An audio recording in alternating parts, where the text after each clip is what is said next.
Hey everybody, Iris Sirianni here, and today I want to talk about settling in our relationships.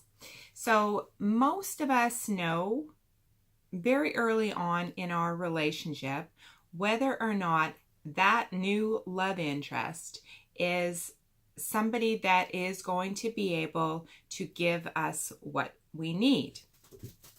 But oftentimes, what happens is what we need goes ignored. And we hope that that the red flags and the yellow flags that our new love interest is showing us very early on in our relationships, we actually hope that they will go away. And over the course of time, of course, they don't go away. They might change, but there's always something else that comes up that is showing us signs that things aren't going to change in the long run. But we stay in this relationship and we have this unfulfillment, this dissatisfaction, this desire for more, this desire to have that closeness that we never seem to be able to get, and that depth of intimacy and connection that just seems to always evade us, and it leaves us very unhappy and very unfulfilled and very satisfied, and yet we stay in the relationship. So I'll share a story of one of my own experiences that I had.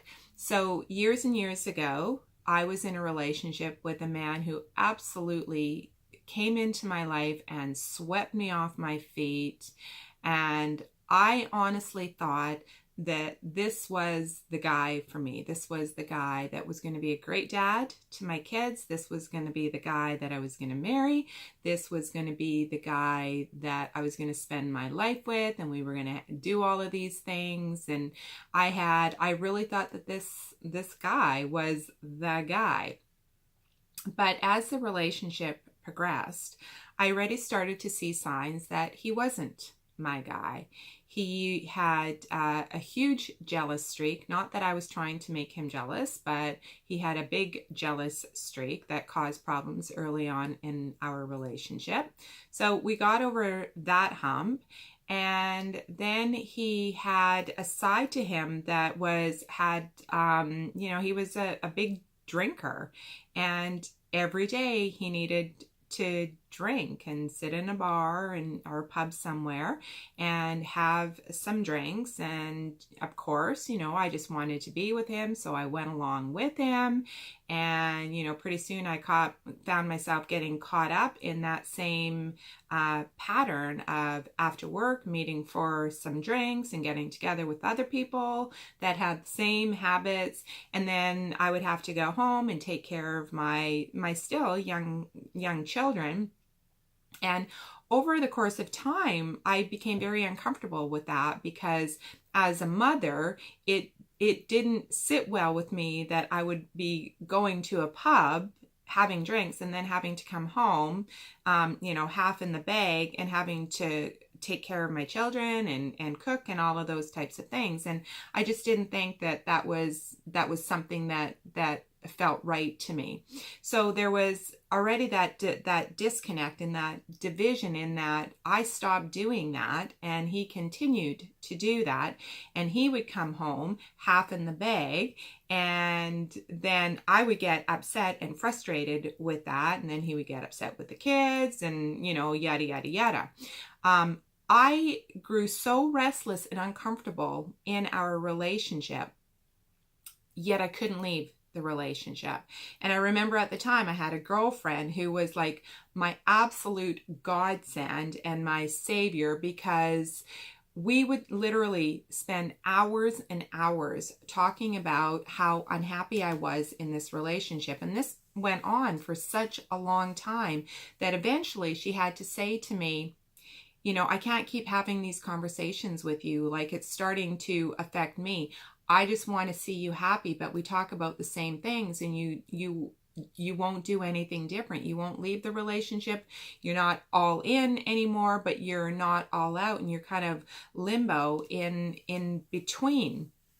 And so that caused me to lose a very dear and important friendship, and that hurt as well. So eventually what happened is he started having, affairs, and eventually left their relationship, and I was on my own anyway. So he did it for me, and that was absolutely crushing for me.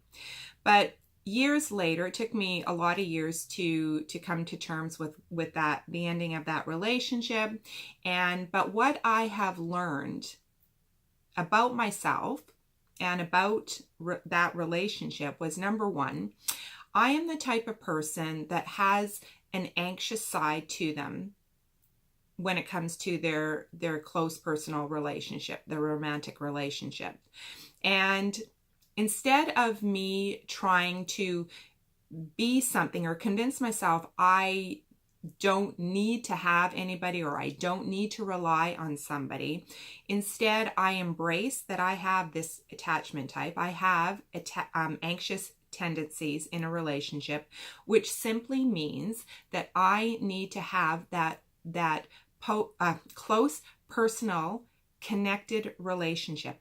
I need to rely on somebody, and I want to have somebody else be able to rely on me and have it be reciprocal.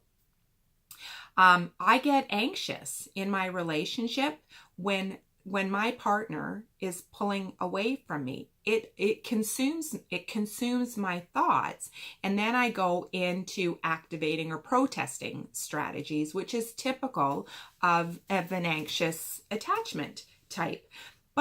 So what I've learned about myself and what I want to share with you are a couple things.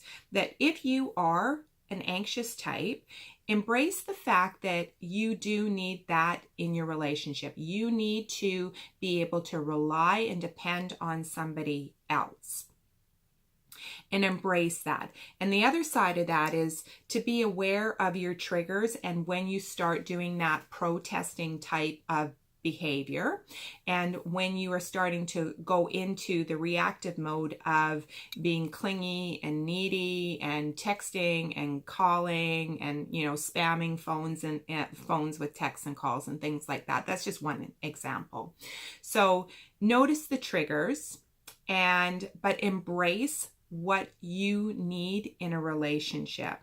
And what I mean by embracing what you need in a relationship simply means is be aware of what you need. If you need somebody that will reassure you, if you need somebody that is a great communicator, if you need somebody that is going to honor you the same way that you honor them, if you need somebody who respects you at your highest value and you respect them at their highest value, then honor that about yourself. Don't try and settle. If you are a 10, if your value is a 10 and their value is a 5 or a 6 or a 4 or whatever, don't settle for anything less than exactly what you want. It's basically raise your bar and don't settle for people who can't give you what you need.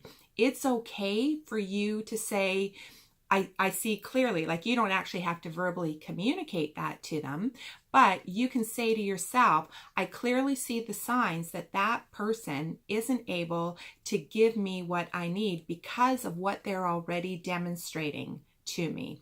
And it's about having that confidence within yourself to say, like, it's okay for me to pass this one by, because I know that on a planet that has 7 billion people on it, surely there is going to be somebody, many people who are going to be able to, where we meet each other in partnership and be able to give each other back and forth reciprocally what it is that we need and that what we want, and that we have the same things in common, and we actually want to build a very healthy, stable relationship that has longevity in it. Those are some of the things that I learned about myself as a result of this experience. For me, it's been a really painful process, though. And so if you are in a relationship where you are feeling a level of already a dissatisfaction, it can be a new relationship, maybe you've been in it for a little while, but you are seeing the signs that you are not getting what you need from this relationship, and that person is not able to give you what you need, and you're having difficulty leaving it. Start by looking at what it is that you value and what it is that you want. Do you value open, honest communication? Do you value marriage? Are you one of those people that wants to get married, but your love interest has already said, like, I don't see any need to get married, or something like that? If that's important to you, then identify that for yourself, and then ask yourself, are you even honoring your highest value? Are you settling for someone who doesn't want the same things as you for the sake of being in that relationship or trying to make that relationship work? One of the things that I've come to understand too is that everybody is doing the best they can from where they're at in their lives and to their own level of awareness. And sometimes, we people want to enter into these relationships because we feel we have this connection with somebody, and we think that we have the ability to change that person to be who we need them to be for us. But we have no power. We have the power to influence somebody if they are open to seeing things in a different way and trying to have new experience or to expand themselves and grow themselves. But if they don't want to, if they don't want to see it, they don't want to hear it, they don't want to have anything to do with it, we're going to be powerless to change them. So nobody's perfect, nobody is right, and nobody is wrong. Everybody, I believe, is out there living their lives, doing the very best they can with who they are, what they know, what they've experienced, how they're living their lives through the lens of their own personal experiences and the level of awareness that they have. So I hope that you found this video helpful. And if you resonated with this video and have had similar experiences, I would love to hear your comments below. And if you like this video, please go ahead and comment and share and subscribe and hit that notification bell to be notified of more videos that I do. So wherever you are, have a great weekend, and we'll see you again soon.